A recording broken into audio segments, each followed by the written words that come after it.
Just going into our last regular season game here at home, we all know what's on the line this weekend, and I just want to give a shout out to our fans to make it an amazing day. From the Walk of Champions all the way to the warm-ups to the first third down of the game. They can really have a great impact, and expect them to be at their best, like I expect our team to be at our best as well. So it's been a really good, strong home field advantage for us, and can make things really difficult, for them offensively in particular. So I got a very talented of a roster as we have faced this season in LSU, from the lines of scrimmage to the skill players, both sides of the ball. Their defense has been exceptional all year long, one of the best in college football, and incredibly talented, all three levels. You can go on and on about bragging about the different players that they have, and then offensively, their skill players, their tight end, Trez Green. We haven't seen a guy like him, and the problems that he can pose for you. You got really fast receivers. We experienced what those guys can do and how they can get behind you, create explosive plays when we played them last year. The return game in both a kickoff return and a punt return, the most explosive that we have faced this year. They've got an excellent field goal kicker as well, and really good backs. And so the quarterback, Mike Van Buren, he's a guy that, again, we worked really hard, tried to get here to Oklahoma. He signed with Oregon and then transferred after his first year. Had an opportunity to go with Coach Lebby there at Mississippi State.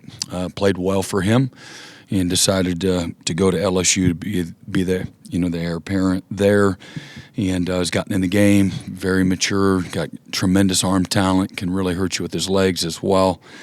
I think Coach Wilson has done an admirable job, rallying the football team, and had a couple of really good wins, again, all under the circumstance, not an easy thing to navigate, and they've done it in a great way.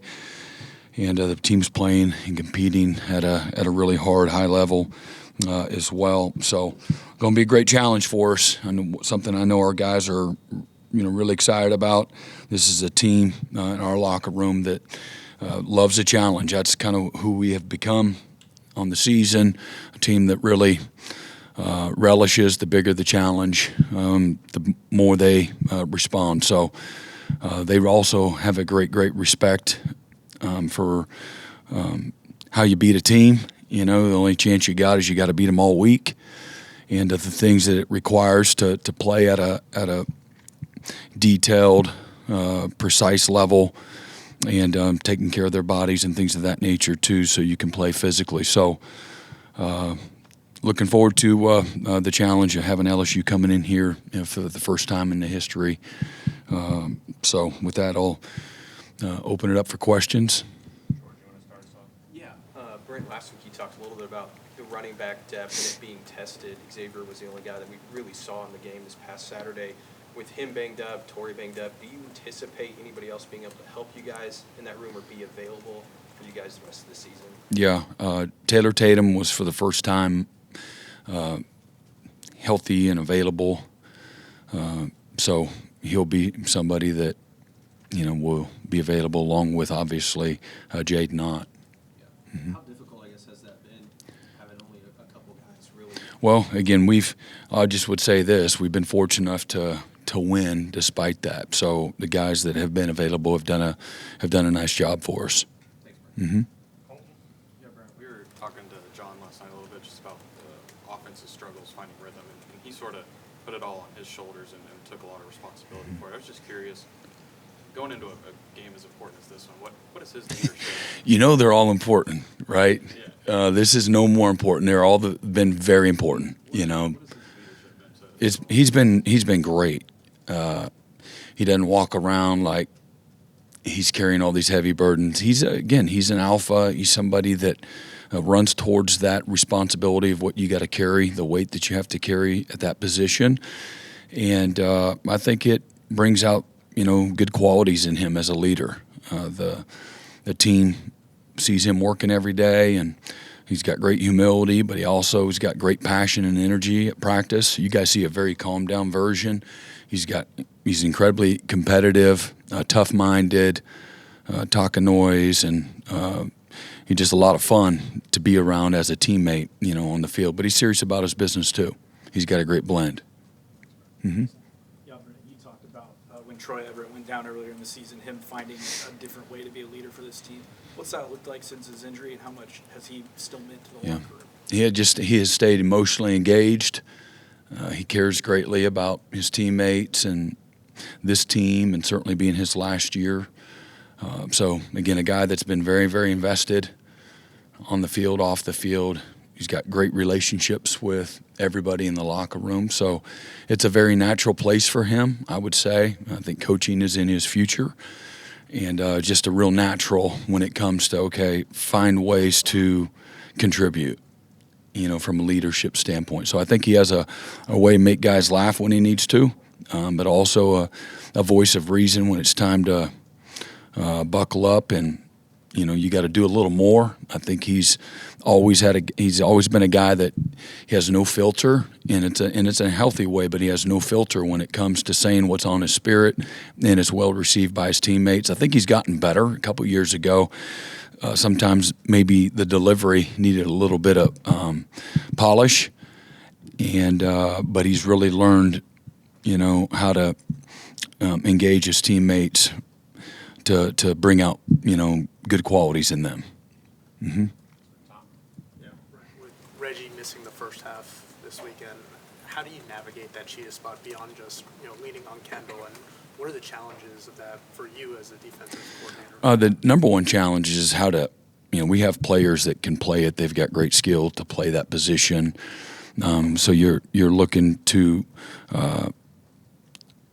what's the easiest transition there, and so we've worked through that from a scheme standpoint and the ability to maybe somebody playing more than one position, because you don't want to compromise, the ability to execute the things that you need to execute within, the game plan. And then the other is just how do you not overwork somebody from a repetition during the course of the week, and have so much, again, tread on the tire. So we've, again, got a good plan for that, and so we'll see how that goes.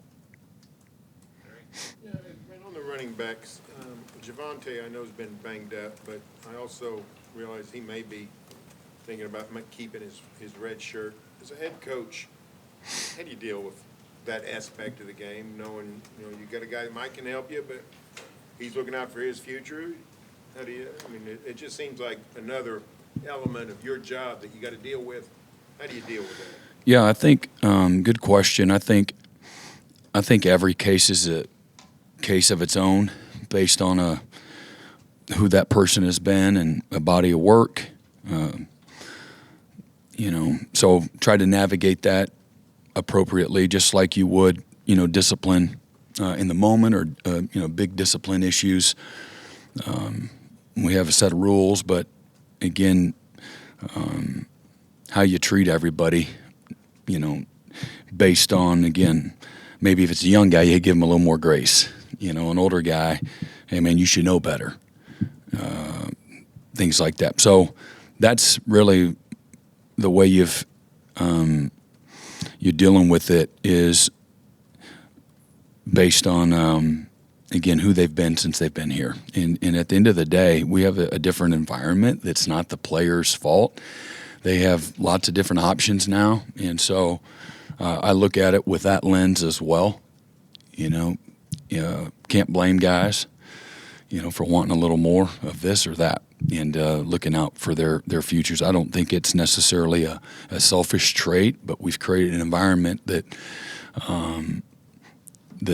has some selfishness to it, and from an environment standpoint. So my job is to make sure that things are not a distraction, and people are contributing and working and showing up, with a diligent, mindset and work ethic, things of that nature. And as long as those things are good, I'm pretty capiche about all of it. How would you rate Javonte in that last Yeah, he's in good standing. Come to the left side, Jesse.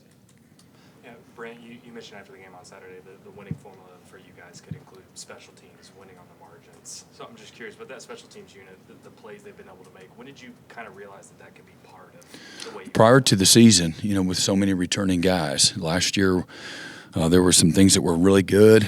We gave up a late in our season, regular season finale at LSU. We had been really good until that happened. I think we were top 5 in the country. And then that happened where we gave up a 90-plus yard kickoff return. But again, that was year 2 for several players. Year 1 for a bunch of freshmen like Boganowski and Powers and Hardy all played significant roles for us a year ago. And that with all of the other guys just start thinking about the linebacker room and the safety room in particular. And then some of the guys this is year 2 for them, year 3, year 4. Guys are really understanding. They're hearing the message, buying into the message, seeing the impact through maturity and through some success. So prior to the season was really hopeful, and then we were able to, make ourselves better through the portal, as well, with some of the specialists. along those lines, Tate Sandel's named as a finalist for the Luke Roosevelt Award. Just how neat is that to see just the season he's had? Yeah, it's been a huge part of our success this year. Proud of him, how he's handled, his success. He's the same guy every day. Really, really high standards. He's actually a great leader, not just by showing up every day and working and things like that, but he's got a big voice. Players really like the things he has to say. He'll stand up and not flinch in front of the team. Just as I told you guys before, he looks at himself, just a little guy, but he don't see himself as just a little guy. And so he's got a lot of courage and toughness to him that resonates with the rest of the team. Brent, every senior day, I'm sure, brings its own emotions, but this 2022 class is the one that you came in with. Mm-hmm. How's Saturday going to feel? And what do you remember about some of those conversations where you were trying to keep them committed and maybe you didn't even know who you were kind of learning about them at the exact same time? Yeah, it's a group of guys. There's no quit in them. A group of guys that are incredibly close. Their family. Their families are your family. You've gone through just life. The last 4 years with them, and what an honor it is. Incredible men that they've become through a lot of intentional effort and maturity. Just have a great appreciation. There's a football piece. There's a leadership piece, the quality of the humans that they are. So all of those things, I got a lot of admiration and respect and appreciation for them. Saturday's another game. And, for me, my message to everybody else that's in the locker room with them is, doing their part to help these guys have an amazing, last regular season, finale game, experience. I think that's really important. Yeah, bro, we talked to Kendall Daniels last night. He said coming here was his best decision of his life. How have you seen him embrace that decision and become one of the leaders on your defense? Yeah, it's really pretty remarkable for a first-year guy to be able to do that. Haven't seen that a lot. He was, an All-American, 4-year starter, and he came here from the moment he got here, and he's somewhere not in the front of the line.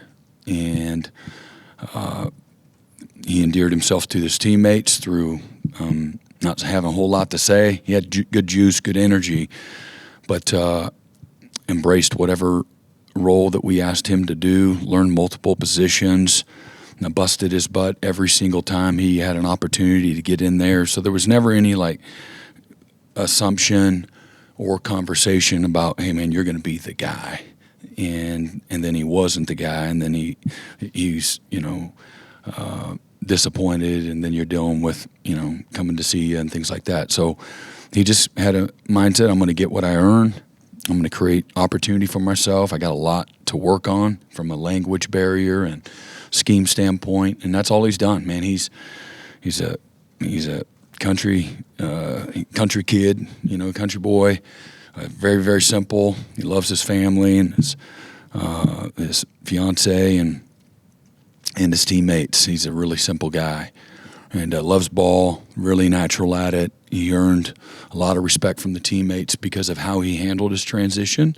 It's competition, and a guy that has a nice, career on a stat sheet, but he never came in here with a presumptuous mindset.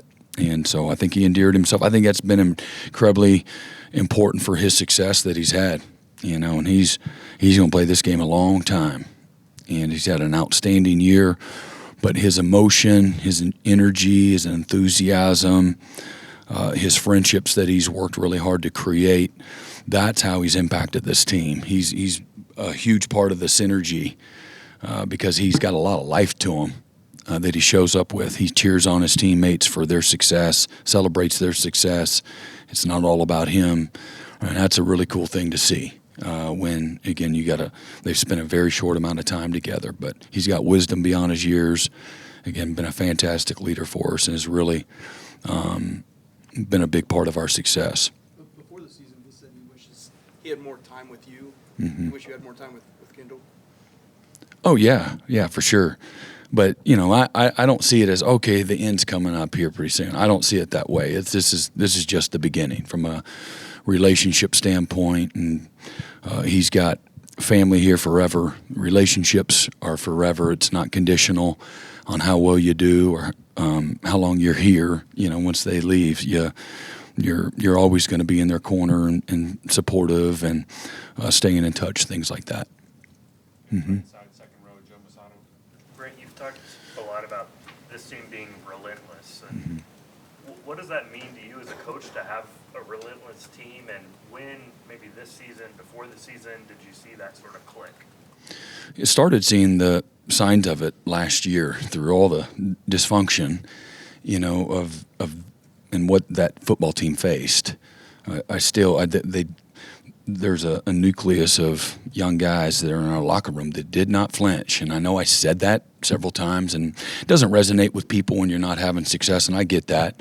But I, myself, and the rest of our staff, we saw the things that are a precursor to having what we see right now. And so everybody sees the success, but they don't see all the things that I'm talking about, behind, closed doors and in all the sacrifice and the discipline and the consistency and the messaging, the leadership moments, the defense going over and saying, man, we got your back, and then meaning it and being there and not blaming and pointing fingers and, again, being 1 foot in, things like that. This group of guys were everything but that. And now the fruit is the last thing that you see on the tree. And but the root system has been growing, for the last few years. And we got great people in the locker room. So I'm not surprised. We brought additional, I think that we talked about Kendall, and there's so many guys that you can also put into that, circle that have been tremendous contributors when it comes to the leadership and the team morale and the synergy. You can go on and on and on. But humble guys that like to work, that are relational. So you guys talked to Troy last night. That's who he is, and he builds bridges. John Mateer, somebody that's just like that. The humility of a guy like a Torrey Blaylock as a young freshman phenom. The hunger and the innocence and the competitive spirit of a guy like,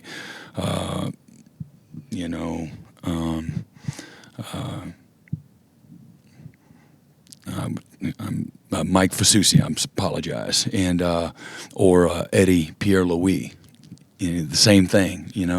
Ryan Fogier don't say a whole lot, but man, he's willing to be led, and he shows up and competes. And Cortland Guillory, he's the exact same, man. He's got this huge personality, but man, an ultimate team guy, humble and tough, and then we talked about Tate Sandell, another guy that's a team guy, man. Hadn't flinched. He's been Boomer Sooner since the moment he signed his contract, and then he's been just a stud when it comes to leading and just being a really good teammate. So, again, foundationally it was here. We brought in, more guys that were like that. Our receivers as a group, led by just shy of 1,000 yards, Isaiah Sategna, low maintenance, high delivery guy, great teammate, and loves to compete. And it's just, you see him out there and the way he competes and fights for those extra yards and things like that, and shows up every day. So all of those things combined, together, and then our staff has done a really nice job of nurturing that. Mm-hmm. Ryan Chapman, you touched on the prior relationship you guys have with Van Buren a little bit, but since he's gotten more opportunity with LSU, have you seen him kind of grow this year and grow into his role within LSU? It's hard for me to know all of those things. I just watch things that I've seen on video. You don't have a ton of tape, but he's a guy that throws with great anticipation. Before the receiver's open, he throws them open. He's got great talent as far as his arm talent, and plays with a lot of confidence. And then again, can get out of trouble with his legs. And then so I just watch when he gets in there how guys play hard and things of that nature. So those are the things I see. All of it's just kind of from afar and evaluating it on tape, alone. Mm-hmm. Third row, James. Brent, it was fascinating, the chess match you and the Missouri coach had on the timeouts with the second field goal and things like that. And it's always fun to talk football with you. And I'm just curious, and when you go into games, do you have a pretty good idea what their fourth down plays are and what you're going to do? Or is it a guess match once they get into the game? Or how, can you really come up with what they're doing on fourth down pretty much going into the game? I mean,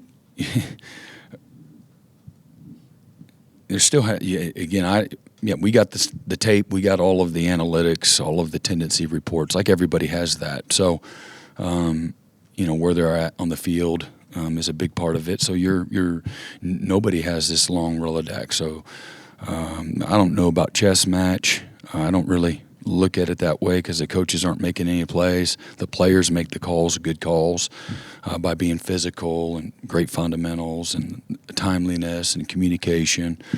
That one happened to work out, in our favor. We had timeouts in the pocket, and they're where they were on the field, and you knew the magnitude of, the moment. And so we're fortunate to be able to see what they might have done. It still might have. You don't know for sure what exactly it was, but it was this or this. And so that helps our guys and for us, to get into a call, and they chose to kick a field goal. So it just happened to work out, really well for us. But, everybody knows what you've kind of hung your hat on. Some people will be a little more multiple than others, What do you think they do about your defense as well? Yeah, we are too. We're pretty multiple. Mm-hmm. Cliff. So we've talked about how good Tate Sandel's been this season. I wonder if he's affecting more than just actually making field goals. What I mean is, are you seeing teams maybe go against their tendencies? There's a couple of times that Missouri I thought would go for it on fourth down, maybe around midfield, and they didn't. They punted. I wonder if the threat of him affects teams in terms of maybe not taking that risk and putting you guys in scoring range. Are you seeing teams going against their tendencies? Yeah, I think if you have somebody that can't make field goals and the other team can, I think you take all the information in it and you put together, hey man, this is how you see situationally it going this week. And so I can't testify to the fact of whether or not that had to do anything for them or not. But you take in all the information. It's all very important. What they can and can't do, what they're good at, what they're not good at.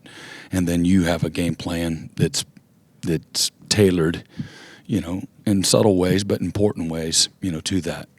So if you have to go against a guy who's that good, would that possibly affect you on a fourth down route? Well, I don't know. My job is to keep them guessing. So, but yeah, you take in all the information. We're playing a team this week that can make all the field goals, and their specialists are really good. Mm-hmm. Hey Brent, you made the decision to call this defense and coach this defense yourself, and you've built one of the best defenses in the country, and they've closed out some really big games that have set this team up for a playoff opportunity. And you kind of reflect on the success that side of the ball. What does it mean for you personally to be in this conversation, to play Saturday for this playoff spot? Well, I mean, you've always put that kind of pressure, on yourself as a coach, that everything rides on, your position or your unit's ability to produce. That's who I've always been, and the staffs that I've been on, hold the same type of philosophy, mindset, attitude. Again, the credit goes to the players. They're the ones that are putting in the time, straining, knocking people back, getting off the ball, chasing, just with incredible passion and pursuit and physicality. And then our staff. I bragged on our staff. It truly is a collaboration from the Sunday when we get together and we wrap up, post-game analysis from last week's game, and then what we got to do together. We literally spend 10 hours together in a staff room every single day, and we're constantly talking ball, situationals, packages, personnel, moments in the game, and I've been in staff rooms where there's not the collaboration, there's not the synergy, there's not the depth of vision and understanding at both the front end and the back end. And we got a great room of coaches, and all the way to game day. Hey, what do you think? Or I'm asking them in person as my mind is churning. So the success is a byproduct of, again, the players and our staff, without question.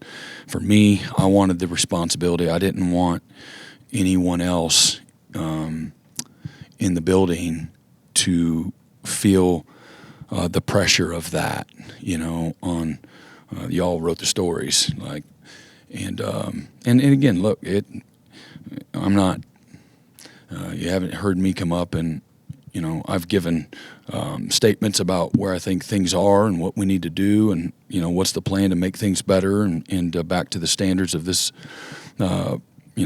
university's expectations and so forth. And so I carry the weight of that, and I get that. I have clear vision for that, but I didn't want anybody else to have to show up every day and carry that burden. I wanted to carry it.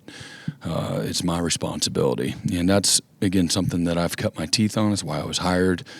And so I had confidence in our roster and confidence in our staff, to play at the level that we're playing at. And doesn't mean that it always happens for lots of different reasons, but we got a great group that are bought in and have worked really hard, both player and coach alike. I'm incredibly thankful, for them. So obviously this late into the season, and you're a defensive guru, do you see things, or when you see things that the other offense is doing, what's your communication like with Ben Arbuckle this late into the season? Does he have full reign over the offense, or what's the communication that goes in between you and Ben Arbuckle? Yeah, it's constant communication. Hey, Ben, they're not going to get another first down in the game. Let's manage it well. I don't want to run every snap. I don't want to throw every snap.